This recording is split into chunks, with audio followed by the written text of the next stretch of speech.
Welcome, everyone, to Midday Magazine for this August 23rd, 2023. Have your host, James J. Maloff, here. At 3:30, we're going to welcome in Callie Johnson, and David or Albert might be with us. We're going to talk to the ODC, catch up with them a little bit. Looking forward to it. Right now, we have with us our friends at Wisconsin Rapids Community Media. I want to say a big thank you to them joining us when they can, and encourage you to go to YouTube, subscribe to their page. Just type into your search bar, Wisconsin Rapids Community Media, and subscribe to that page. Do it right now. In studio, we have with us our good friend Brandon Verwink, Human Services Director here in Wood County. Brandon, good to see you. Thank you for having me. It's been a while, sir. It's nice to have you in studio. Nice to talk again. Great. I'm happy to be here, and it has been a number of years, but we have a lot of exciting things to talk about. Yeah. And Brandon, I want to get into that right away. First off, your position, what does that cover? And I know we only have 25 minutes, but I know that it's a deeper job than I think many on the surface might see. Yeah, so Wood County Human Services Department is a very large department for a county our size. So Wood County being considered a medium-sized county, population around 75,000.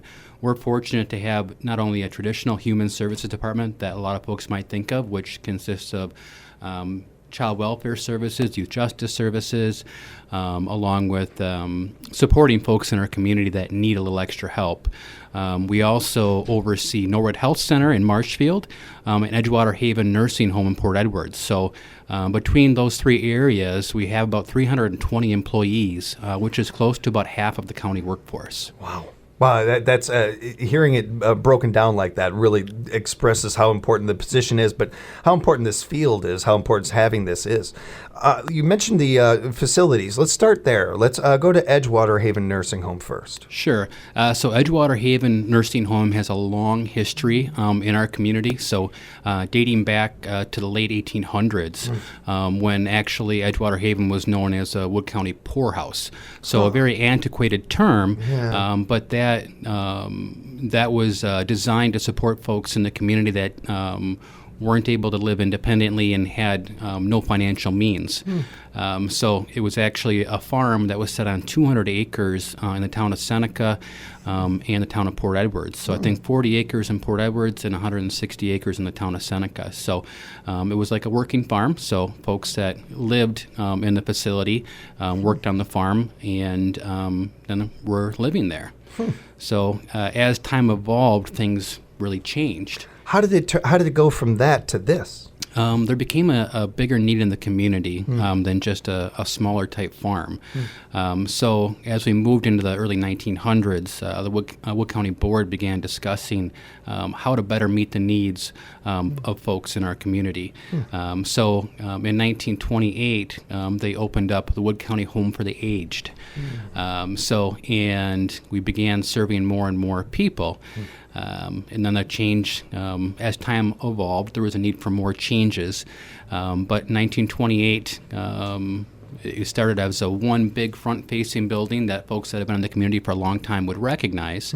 And then as the needs grew in the 40s and 50s, there was additions put onto the facility, and it became more traditional nursing home type care. So we had additions up until the 1970s. So we had the 300 wing added, the 400 wing, and then the 500 wing. And then we fast forward up to 2013. The county board had some more discussions because operations began to change and the needs began to change, needing more higher level nursing care in the facility. Plus, we still had that old 1928 building that was front facing. Yeah. And so the decision was made that that building was not able to be remodeled. So they began the process and they voted.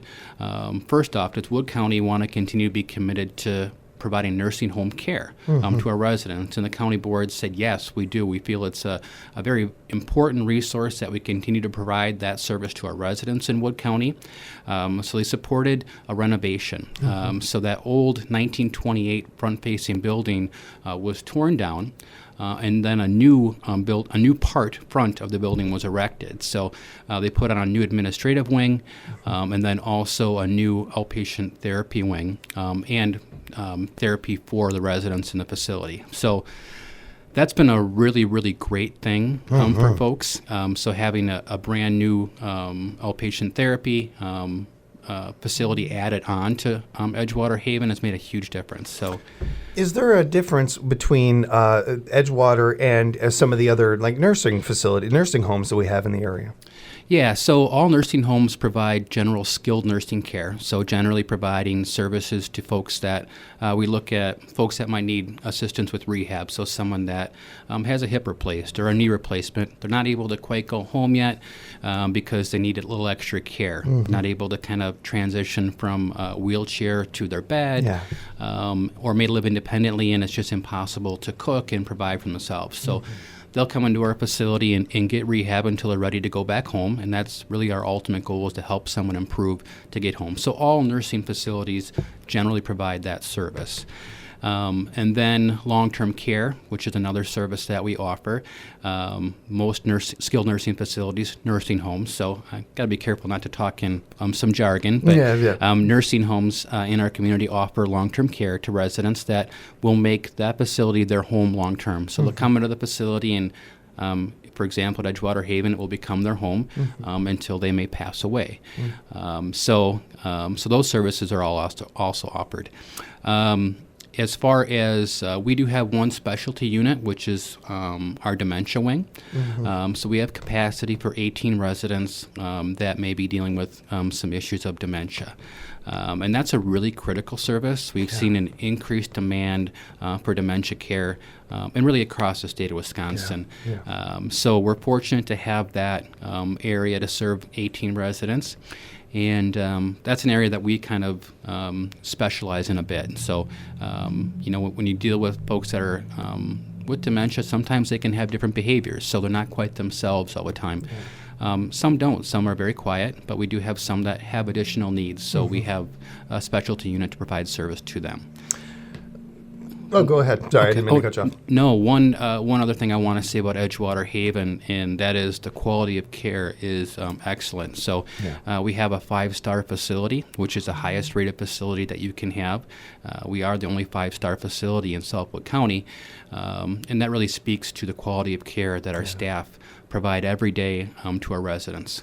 So the resident care is really a passion of theirs, and for anybody working in that area, you get into providing service in long-term care because you care about the residents, and you have a genuine heart for the work. I'm curious, Brandon, what do you think the future for Edgewater looks like? Yeah, so as we kind of go back, even 20 years ago, you would see the census at Edgewater Haven probably closer to about 70 residents, okay? And today, we're in that 45 to 50 range. So you can see it's kind of declined over the course of time, and we've had to adjust on account of that.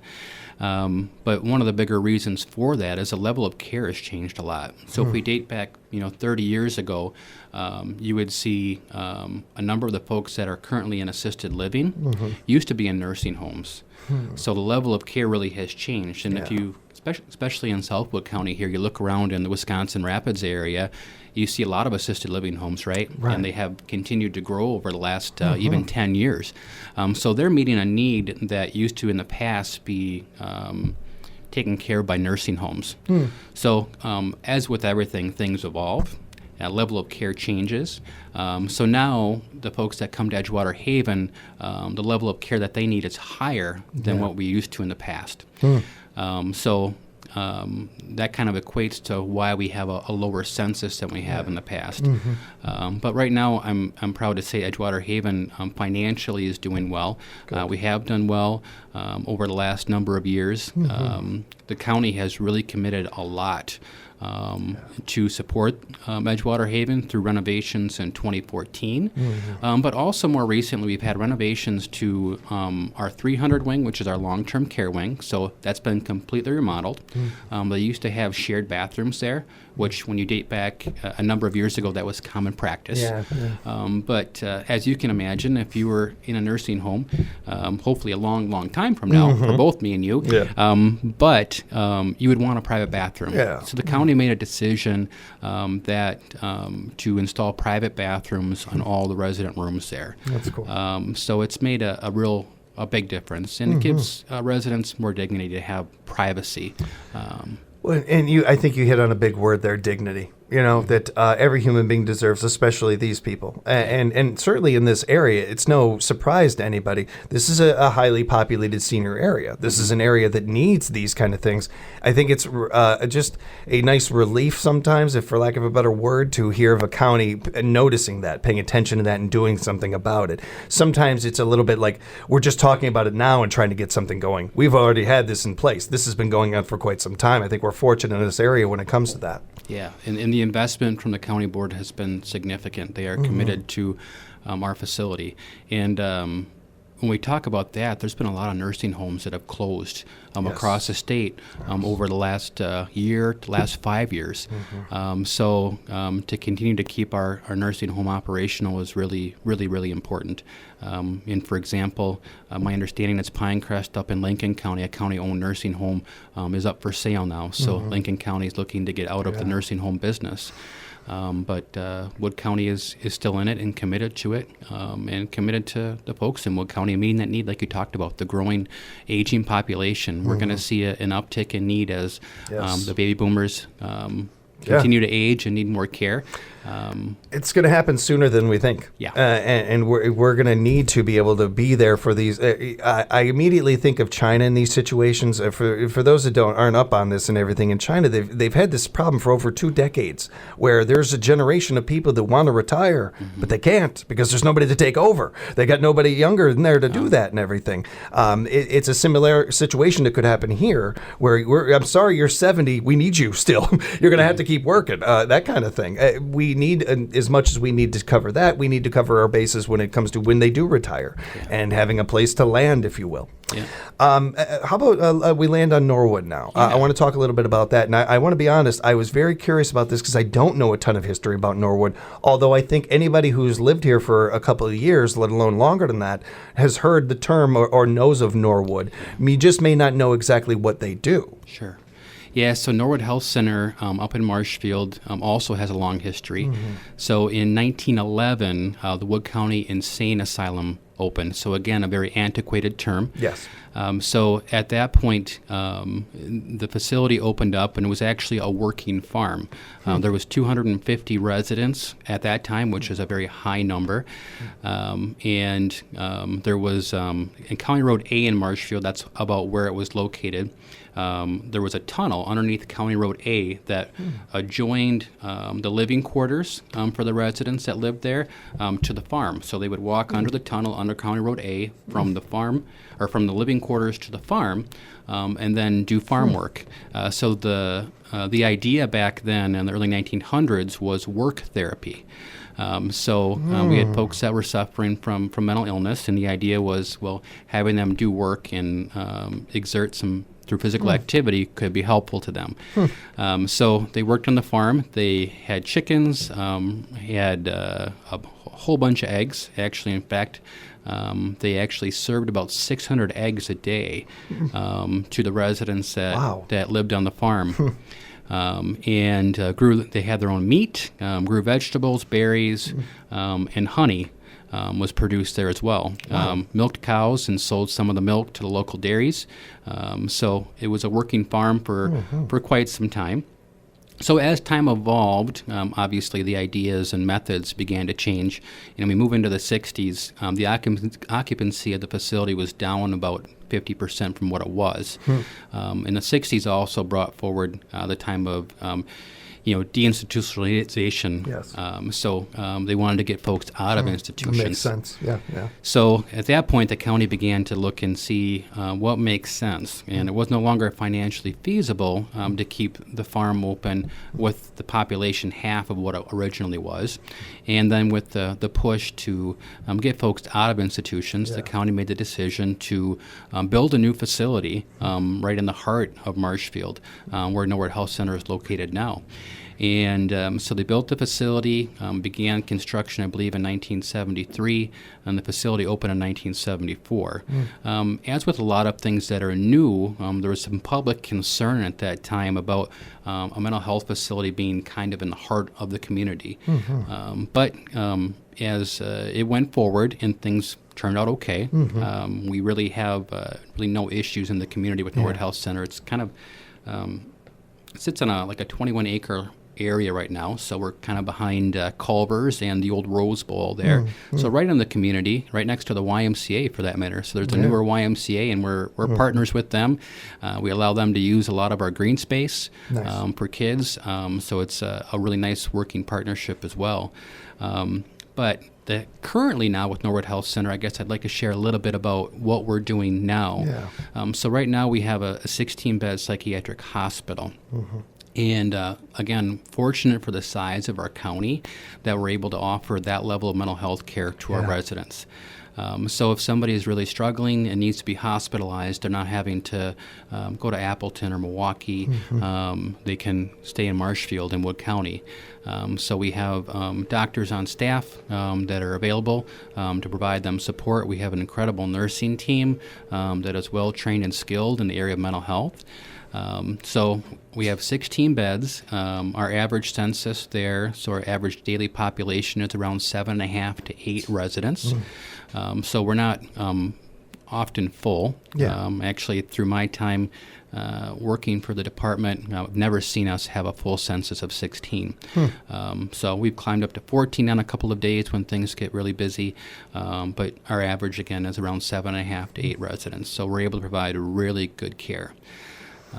We in this day and age, especially in 2023, I think the last couple of years we've done a really good job of talking about mental health and bringing a light to this, and it no longer being a hushed term or something that you should feel bad about or something. I think as a society we've gotten much better with this, but it does still show the need for special facilities like Norwood, where there is having a bad day and then there is a chemical imbalance or there is something like that along those lines. That's a much heavier topic that needs much more hands-on care, if you will.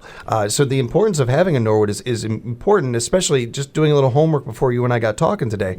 I was looking into this, and there are counties and cities right now that are currently building facilities to do what Norwood is already doing, what we've had in this area for quite some time. It's unique, and it's I think noteworthy that we've had this facility, that we've had something that other counties and other places are just now starting to do. Yeah, and more to that, we have a contract with 23 other counties. So that kind of further, talks about the need that, other counties do send some of their residents to us. So not only do we have the 16-bed hospital, we also have 2 other units. So we have a 16-bed locked unit, so if someone transitions out from the hospital but is not able to go home safely, we're able to have them live on our long-term care unit until they're able to get to a better spot. And then beyond that, we have a 16-bed unlocked unit, so someone can transition from the locked unit to the unlocked unit, or they can go right from the hospital to the unlocked unit. So, and on those 2 units, we average about 24, 25 residents in total. So we have room for additional growth there, but we have some residents that have lived in our facility for 20 years. And obviously the goal is for that not to happen, but when you look at the size of our county, it's a very small number of folks that have long-term. The ultimate goal is that we can help them get to a point of moving out of our facility and continuing to step down. We also have an 8-bed unit in the facility, which is a crisis stabilization unit. So someone that is in a state of crisis, if they don't need hospitalization, we can place them on our 8-bed, what we call our Bridgeway unit. So someone that's really struggling, but not to the level of needing hospitalization, they can come onto our unit and they can stay. And they'll get mental health care, they'll get support. They can be there for 3 days until things stabilize, or it could be 30 days or 60 days at sometimes, depending on what their needs are. So really at Norwood Health Center, there's a comprehensive level of care to meet the mental health needs that folks have. We also get them set up after they discharge, so we don't just say, oh, you're going to discharge from our facility, good luck.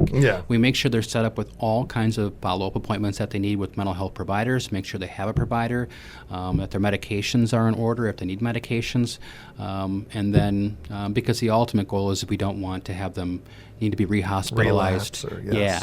So it really is a comprehensive level of care that honestly I'm incredibly proud of. I'm proud of Wood County for having a mental health hospital and our long-term care units, because it's not something that a lot of counties do have. A lot of counties choose to, for a variety of reasons, send folks to other facilities. Yeah.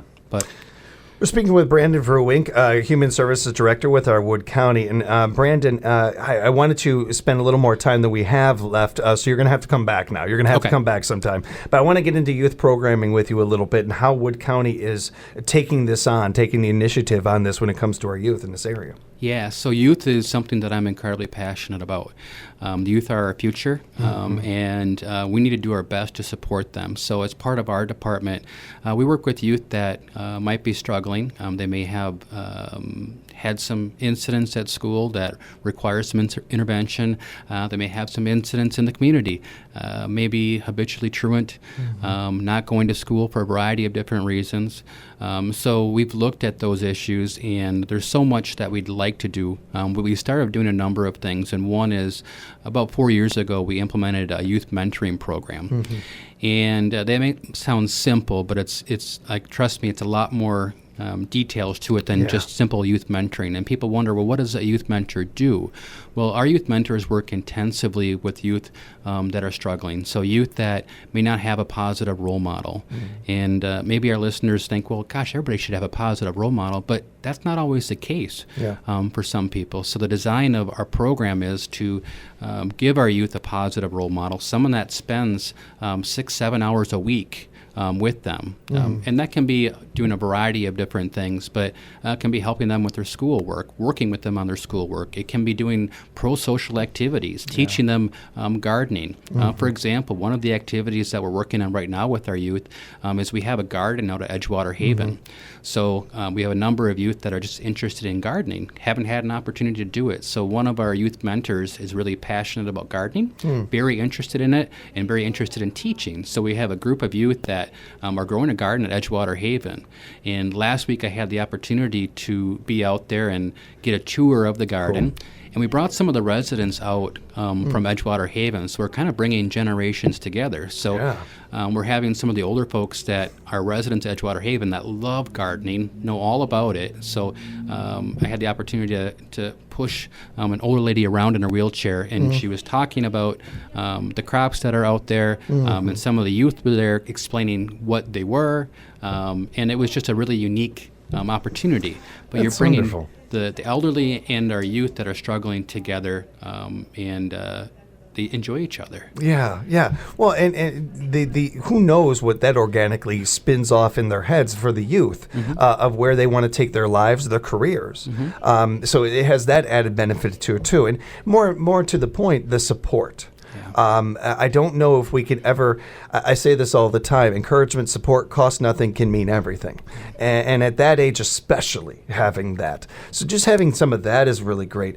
And you would hope that creates a stronger youth in our area and a youth that maybe wants to stay in this area. That, that's one of the bigger troubles right now for any city, any community. I don't care if you're talking about Chicago or you're talking about Rapids, it's keeping residents.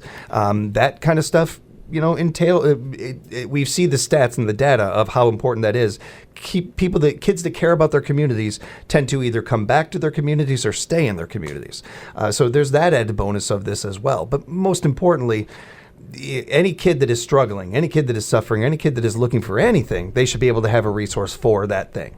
Yeah, I agree completely. So we're fortunate to have 3 youth mentors right now, and they work with each about 4 to 5 kids and help provide them support, and it's made a significant difference in a number of the youth that we've worked with, and help keep them out of trouble.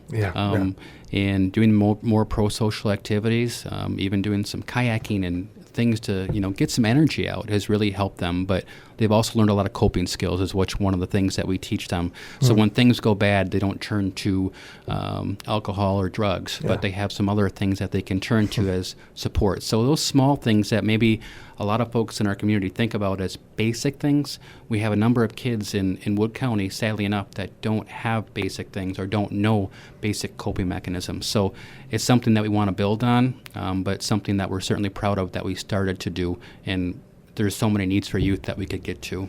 Yeah, and again, you're going to have to come back, Brandon, because there's so much more to talk about with this subject, and I'm really looking forward to getting into it with you. Before we do let you go, though, if people are hearing this and they're interested in becoming a mentor, is there a way to do that? Can they reach out to you? Yeah, so one thing that we are looking at is doing, right now all of our mentors are county employees, but we are looking at trying to expand to community members that have an interest in doing that. So we don't have that quite in place yet, but that is certainly something that we're looking to do, is to get a core group of folks that want to do something. One option, though, right now that does exist for folks that want to do it is Big Brothers and Big Sisters has come to Wisconsin Rapids. So we are looking to expand and do more in our community. So I would encourage, we refer to that program all the time. Okay. That is a great place to get started. Really good people, really good program. Yes. Really good conversation. Thank you so much for hanging out with us, Brandon. Well, thank you for the time. It went by really, really fast. Really does, doesn't it? Yeah. Again, so the next time you come back, it will be even faster. Okay. Even faster. Thanks again for the time, Brandon. Thank you.